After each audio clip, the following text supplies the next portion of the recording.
ইজারাকৃত ঘাট পরিচালনায় বাধা দেওয়ার অভিযোগ।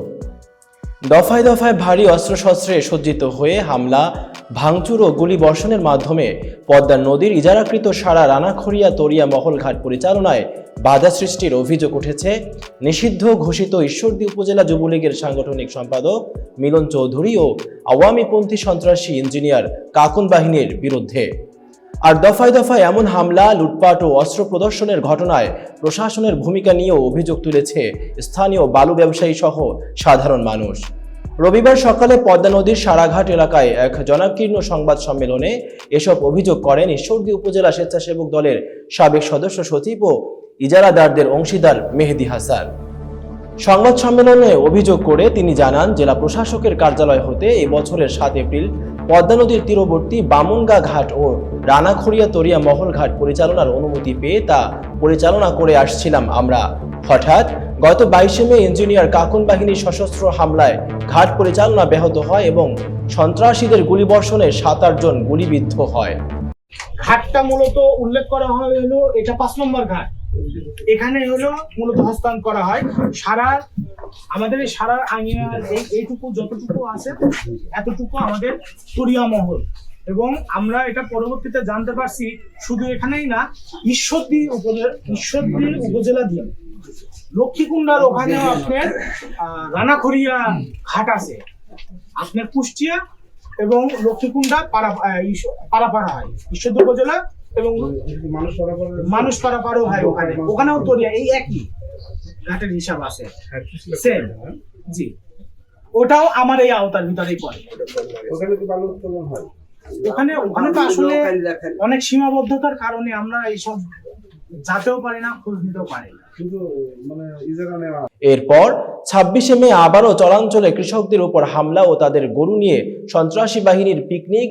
5 জুন দিন দুপুরে অস্ত্রশস্ত্রে সজ্জিত হয়ে ইসলামপাড়া ঘাট এলাকায় হামলা, ভাঙচুর, গুলিবর্ষণ ও লুটপাট চালায় কাকুন বাহিনী। আপনারা সকলেই জানেন, বিগত বেশ কিছুদিন ধরে ঈশ্বরদী সারা ঘাট এলাকায় পদ্মা নদীর ভীতিকর পরিস্থিতি সৃষ্টি করেছে নিষিদ্ধ ঘোষিত ঈশ্বরদী উপজেলা যুবলীগের সাংগঠনিক সম্পাদক মিলন চৌধুরী, আওয়ামী লীগের কুখ্যাত সন্ত্রাসী ইঞ্জিনিয়ার কাকুন ও তার বাহিনীর লোকজন। গত 5 জুন 2025 তারিখে কুখ্যাত কাকুন বাহিনী সন্ত্রাসীরা সারাঘাট এলাকায় যে নজিরবিহীন অস্ত্রের মহড়া, গুলিবর্ষণ, লুটপাট ও মারধরের ঘটনা ঘটিয়েছে তা আর কখনোই এই অঞ্চলে ঘটেছে বলে আমার জানা নাই। এসব ঘটনার 2টি পৃথক অভিযোগ দায়েরের পরও অদৃশ্য কারণে প্রশাসন নিশ্চুপ রয়েছে কেন তা আমাদের বোধগম্য নয়। মেহেদী আরো বলেন, শনিবার 21 জুন দুপুরে আবারও কাকুন বাহিনী অস্ত্রশস্ত্রে সজ্জিত হয়ে সারাঘাট এলাকা থেকে 2টি নৌকা নিয়ে যায়। এ সময় পুলিশ সদস্যরা ঘাট এলাকায় নীরব ভূমিকায় দর্শক সারিতে উপস্থিত ছিলেন, অথচ প্রশাসনের কর্মকর্তাদের এসব বিষয়ে বারবার অবগত করলেও তারা কোনো পদক্ষেপ নেয়নি। মেহেদী আরো বলেন, তথ্য রয়েছে, ঊর্ধ্বতন কোনো পুলিশ কর্মকর্তার চাপ রয়েছে এবং কাকুন বাহিনীর কোনো সন্ত্রাসীকে গ্রেফতার করা নিষেধ রয়েছে বলে জানা গেছে।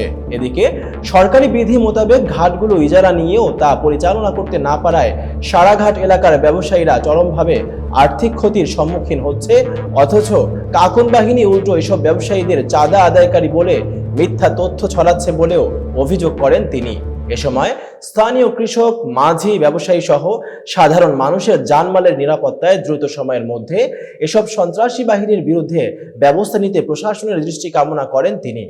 সারাঘাটে আমার লোকজন বৈধ রসিদের মাধ্যমে ইজারা আদায় করেন, এটিকে তারা চাঁদা হিসাবে করতে চাচ্ছে।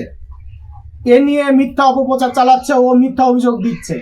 আপনাদের এর সঙ্গে আমার বৈধ ইজারা হস্তান্তর করে ইউনো সাহেব যে ঘাটের হস্তান্তর করেন সারা রানাখড়িয়া এবং বামুন্দি ঘাটের 2টা কপি আমি আপনাদের কাছে দিয়ে দিলাম।